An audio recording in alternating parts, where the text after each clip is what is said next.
मुंबईच्या मीरा रोड भागात एक धक्कादायक प्रकार समोर आलाय। इथे स्पाच्या नावाखाली चक्क वेश्या व्यवसाय सुरू होता। तनिष्क स्पा सेंटर असं या सेंटरचं नाव आहे।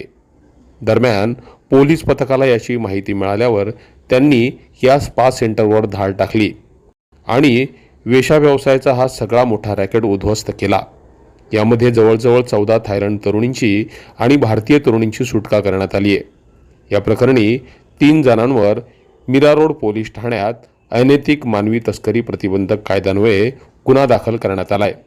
पोलीस या प्रकरणी अजून तपास करतायत। मुंबई भागामध्ये कारवाई झाल्यानंतर आता ठाणे जिल्ह्याच्या ठाणे, कल्याण, डोंबिवली, उल्हासनगर, अंबरनाथ, बदलापूर या भागात देखील अनेक स्पा सेंटर आहेत। तिथे देखील अशा प्रकारे वेश्या व्यवसाय सुरू असल्याचा संशय आहे। त्यामुळे तिथे देखील येत्या काळात पोलिसांकडून धाड सत्र राबवलं जाणार आहे। Public media bureau report.